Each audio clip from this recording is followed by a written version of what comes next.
Simplement, non, deux considérations, parce que bon, tout au long du GASO, il y a légèrement qu'un autre. Il y avait quand même, bon, le recteur, tous les ans, envoie une lettre au conseil exécutif. Il l'a envoyé en février. Bon, il dit dans sa lettre qu'il n'a pas eu de remarques. Peut-être fallait-il cette année, je le dis sous forme de conseil, je précise, peut-être lui faire remarquer qu'à un moment donné, il faut qu'il arrête la musique. Pourquoi? Parce que finalement, c'est un calendrier subi. Mais il est subi, moi j'ai connu le jeudi comme jour de congé quand j'étais petit. Donc je suis un peu plus vieux que ma collègue. Et finalement, on a connu d'autres vacances et d'autres dates. Alors, le fait est, et vous le remarquez, et je crois on fait tous le même constat, hein, on est sur un calendrier qui finalement est contraint. On calque les vacances scolaires d'hiver pour le ski, pour les uns, etc. Passons. Le fait est qu'aujourd'hui, la question d'un calendrier scolaire dépasse le problème des dates. Si mi mica partidia per sapere se ne mente o 1° dicembre, o 1° dicembre, o 1° gennaio, non so, o intorno agosto. Le fait est que on est quand même dans une école laïque qui a deux fêtes intéressantes, Tazanta, puisque c'est Antoniolo, qui est un acquis de la lutte, je précise quand même, parce que le 8 décembre n'a pas toujours été jour vaqué. On a imposé, moi je me rappelle, et c'est pas très vieux, hein, quant au 8 décembre, c'est la même chose. Moi j'ai un souvenir d'il y a 40 ans à peu près, quand on chantait les Magalois d'Agucezio à San Ruchello, un peu plus de 40 ans même, avec Monsignor Giugeli, d'ailleurs, Anto Peretti, je passe sur les détails, Giacinto Iviagroge et Matteo Ceccaldi, parce que c'était quand même... on était sur une fête religieuse, on n'était pas encore dans la Vistanagion. C'est vrai que c'est récent et on s'appuyait peut-être forcément sur des gens qui en savaient beaucoup plus que nous. Voilà. Mais simplement, vous dire que, d'abord, il y a quand même des choses à poser au-delà de ces dates, parce que finalement, la date des vacances, c'est un peu comme le prix Fazi. On déborde. Le prix Fazi, c'est la problématique de la langue corse qui se pose de manière pleine et entière. Les dates, c'est aussi la même chose. Finalement, c'est quoi le problème? C'est le cadre dérogatoire. On a besoin aujourd'hui, alors je ne dirais pas jusqu'à parler d'autonomie, mais on est en plein dedans. On est en plein dedans. Je veux dire, c'est comme, alors je ne sais pas si c'est nos villages ou sur la place du village ou sur la place Saint-Nicolas, mais on est en train de parler de choses qui finalement sont devant nous en termes je dirais, de revendications. Il faut absolument demain dire, voilà, il faut un cadre dérogatoire. Parce que le cadre dérogatoire va passer dans le Corse, dans un tronc commun, comme discipline, comme généralisation de la langue, et non pas comme obligation ou comme optionnel, superficiel, facultatif. Je crois que c'est important de remettre les choses en place. Autre chose, parce que, et là je déborde, la carte scolaire, il a fait qu'on se batte.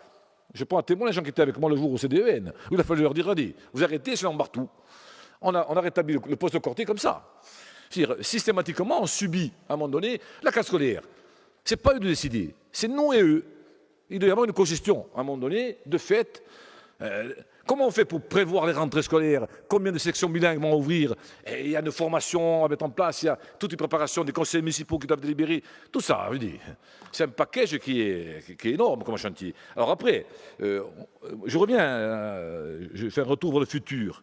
Il y a aussi le fait qu'à un moment donné, il y a aussi...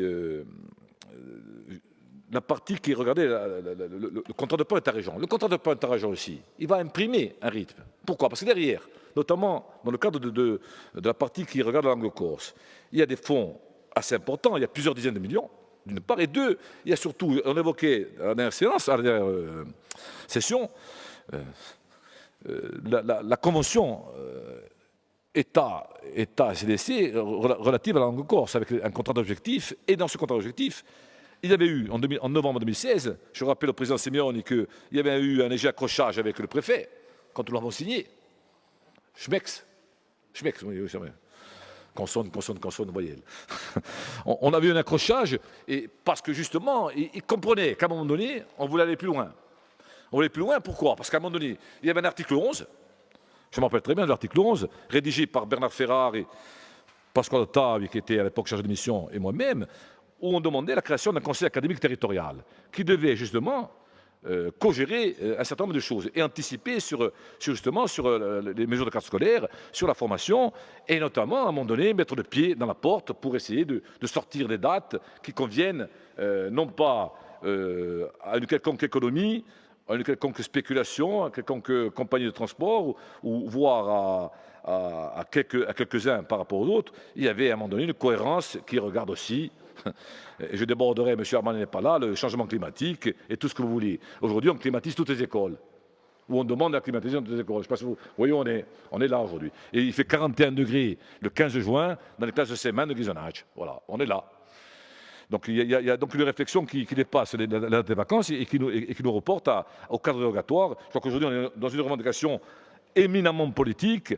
Là, on est encore consulté. On est un peu comme les Nobles 12 à l'époque, puisque je renvoie à la Consulta de Rizza. Je renverrai donc à la Corse génoise, hein, à la Sérénissime. Les Nobles 12 qui avaient un petit pouvoir consultatif. On n'est pas des Nobles 12. Voilà, on n'est pas des Nobles 12. Et je vois qu'à un moment donné, il va falloir, et la conseillère exécutive le précisait, il y a un jour de décalage. Eux, ils rentrent le 1er septembre, nous, on rentre le 2. Enfin, je parle des élèves. Hein. Donc, je veux dire, on ne va pas en parler. Je veux dire, on n'a plus besoin d'en parler. Là, aujourd'hui, il faut simplement, et je souscris au rapport que vous comptez présenter, je crois qu'à un moment donné, il faut dire, bah, basta. Arrêtez. Ci buttate da viga au bero, basta, va, fais-moi affari, ou sinon, on ne parle plus de rien. Donc, sur cet avis-là, bien entendu, moi je pense qu'il faut être contre. Même si c'est une prise d'acte, il faut être compte que finalement, ce n'est pas les dates qui nous gênent, ce n'est pas les vacances qui nous gênent, c'est la manière dont on veut nous vendre la chose. On n'est pas là pour acheter une paix sociale ou une paix pédagogique. On est là pour, à un moment donné, avoir une cohérence. Je l'ai entendu dans les propos des interlocuteurs précédents, on est devant un système éducatif qu'il va falloir construire. Et ce système éducatif, il passe aussi, à un moment donné, par un calendrier.